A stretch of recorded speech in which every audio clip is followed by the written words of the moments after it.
से मुस्लिम संगठन एससी की जो इस बिल के फेवर में है। वो उससे हमें कोई मतलब नहीं, वो उनका इस्लाम से मुसलमानों से कोई ताल्लुक नहीं। इस तरह के दलाल हर धर्म में रहते हैं। ऐसे दलालों से हमेशा पूरी कौम को, मिल्लत को नुकसान पहुंचा है। उनकी बात को आप उठा रहे हैं, लेकिन 99% जो इसमें दुख का इजहार कर रहे हैं उसके बारे में कोई बात नहीं कही जाती है। इलेक्शन जब होगा तो फिर मुसलमान बताए किस तरीके से बेवफाई किया है और किस तरीके से पीठ में छोरा भूका है। भाई आदमी अपनी प्रॉपर्टी के लिए 10-10 साल लड़ता है। यहाँ हमारे मजहब का मामला है, हम जिंदगी के आखिरी सांस तक लड़ते रहेंगे।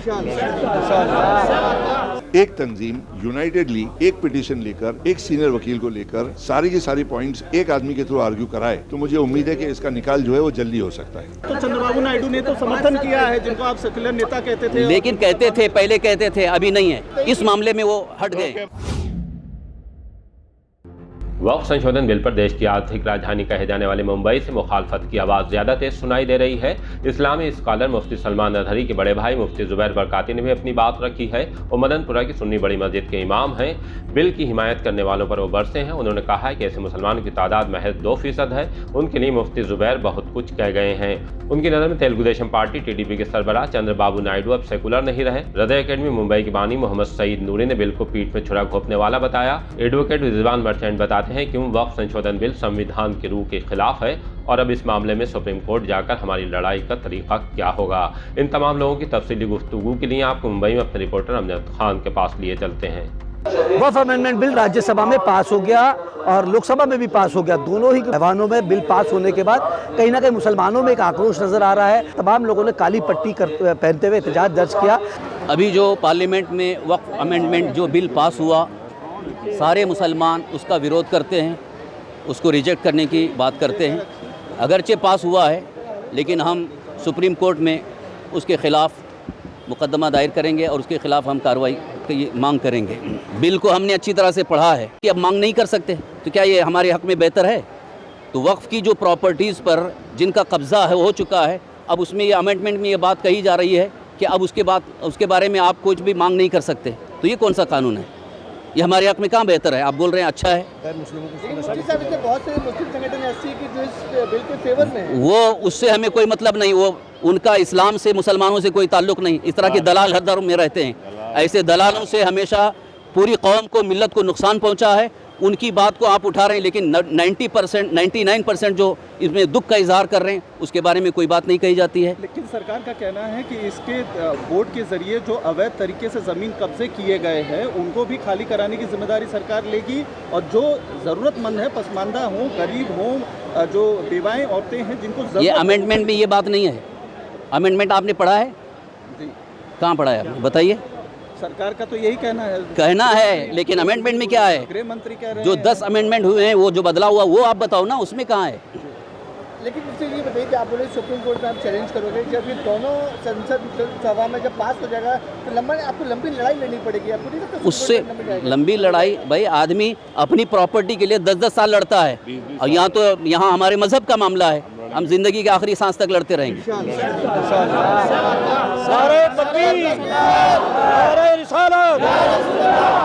हमदर्दी की बात आती है।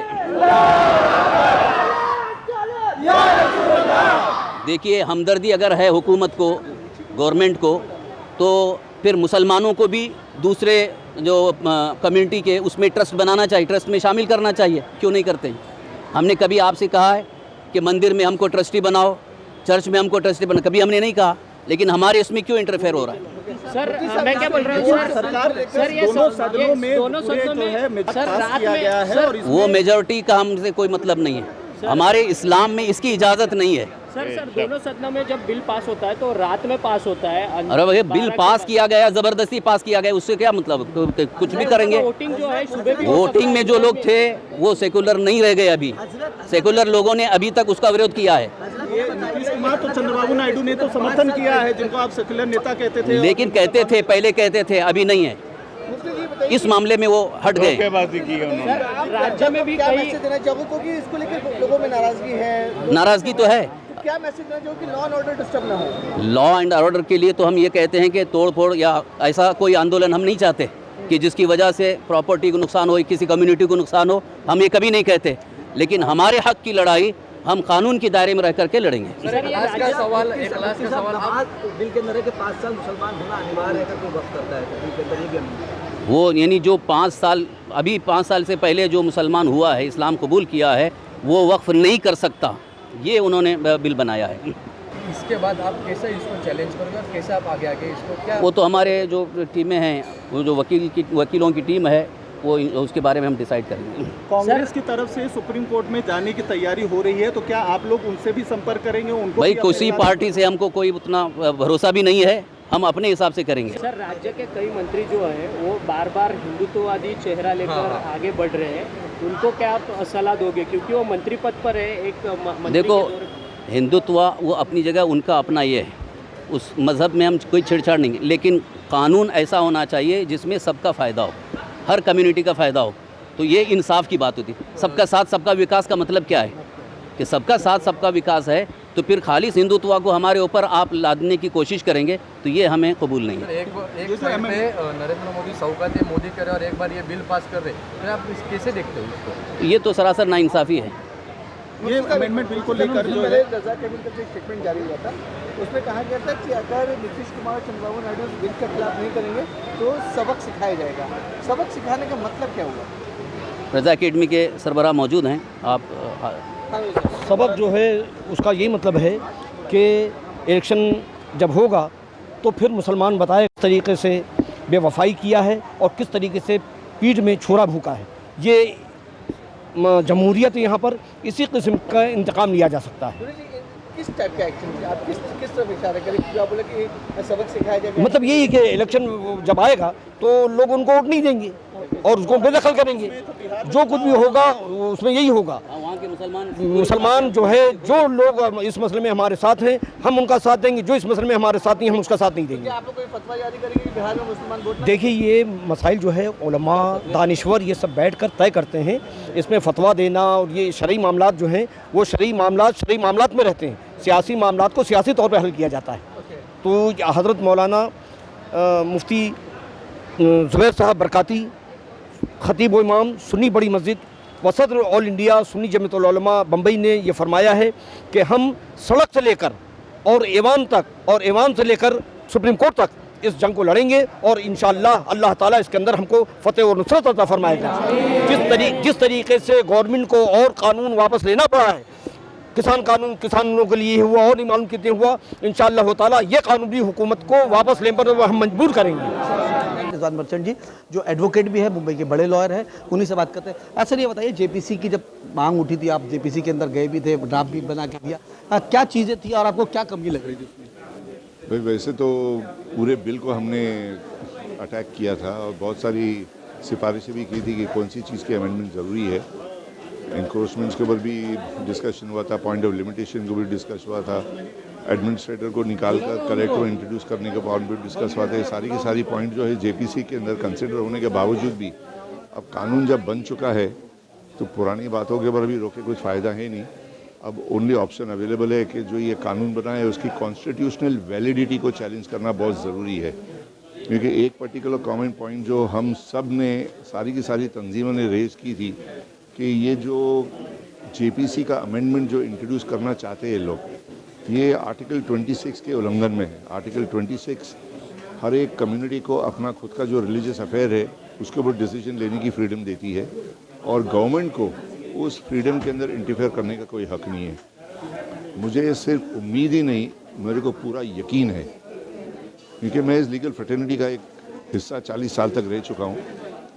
जिस किस्म के हमारे सुप्रीम कोर्ट के अंदर जजेस बैठे हैं, जस्टिस गवाई, जस्टिस ओका, बहुत ही लेवल माइंडेड, फ्री माइंडेड जजेस हैं और मुझे पूरा यकीन है कि आर्टिकल 26 की बुनियाद के ऊपर ये वक्फ बिल जो है, ये कॉन्स्टिट्यूशनल वैलिडिटी उसका अपहोल्ड नहीं होगा। आपने सबसे ज़्यादा अपोज किस चीज़ के लिए किया था जब आप लोगों ने अमेंडमेंट पढ़ा था, जब ये बिल आया था? 26 का हमारा जो मोस्ट इम्पॉर्टेंट फाउंडेशन मुद्दा था कि आप हमारे इस अफेयर के अंदर, ये रिलीजियस अफेयर है, वक्फ जो है ना एक रिलीजियस अफेयर है कि प्रॉपर्टी आप अल्लाह सुब्हानहू व तआला के नाम के ऊपर आप उसको वक्फ कर दो, ये हमारी रिलीजियस अफेयर है। आप हमारी रिलीजियस अफेयर के अंदर इंटरफेयर नहीं कर सकते। उसको कैसे हैंडल करना है, क्या हैंडल करना है, इंक्रोचमेंट है तो हम उस इंक्रोचमेंट को कैसे निकालना है वो हम डिसाइड करेंगे। आपको डिसाइड करने की ज़रूरत नहीं, हमको आपकी मदद की कोई ज़रूरत नहीं। जब बहस हुई तो ये कहा गया कि 8 लाख से 9 लाख एकड़ ज़मीनें जो है मुसलमानों के पास है, लेकिन उसका रिन्यूअल नहीं आता। इसकी क्या वजह है? मैं बहुत सारी प्रॉपर्टी जो है वो वक्फ की इंक्रोच हो चुकी है। अब वो इंक्रोचमेंट की बुनियाद के ऊपर जो सूट्स फाइल हुए हैं, जो इविक्शन सूट्स फाइल हुए हैं, अगर पीरियड ऑफ लिमिटेशन अगर इन लोगों ने निकाल के फेंक दी तो वो आदमी बन जाएगा ओनर ऑफ द प्रॉपर्टी, क्योंकि 10-12 साल तक अगर इंक्रोचमेंट हुआ तो एडवर्स पोजीशन की बुनियाद के ऊपर वो मालिक बन सकता है। तो इन बहुत सारी चीज़ों को किए थे, प्लस स्टेट वाइज जो प्रॉपर्टीज़ आइडेंटिफाई हुई थी IIT के 2015 की रिपोर्ट के अंदर, जो कि IIT का रिपोर्ट इसी गवर्नमेंट ने कॉल करी थी 2015 के अंदर, वो रिपोर्ट की बुनियाद के ऊपर हर स्टेट के अंदर एकड़ों के अंदर गवर्नमेंट ने ज़मीनों को एनक्रोच किया हुआ है। इससे मस्जिदों, लेकिन ये वर्ड एनक्रोच जो है ना वो रिपोर्ट के अंदर यूज़ नहीं हुआ है, लेकिन उन लोग ने इस चीज़ को डाइल्यूट कर दिया है कि वक्त की ज़मीन को गवर्नमेंट ने ऑक्यूपाई किया हुआ है, लेकिन उसकी राय दी गई है कि वो ज़मीनों को अभी आप फ़िलहाल खाली नहीं करवा सकते, सरकार को निकाल के फेंक नहीं सकते, लेकिन अगर सरकार उस ज़मीन को इस्तेमाल कर रही है तो उसमें से एक रेंटल इनकम आनी चाहिए जो कि वक्फ वेलफेयर बोर्ड के अंदर जाए और वक्फ वेलफेयर बोर्ड के थ्रू कम्युनिटी के अंदर इस चीज़ को इस्तेमाल करनी चाहिए।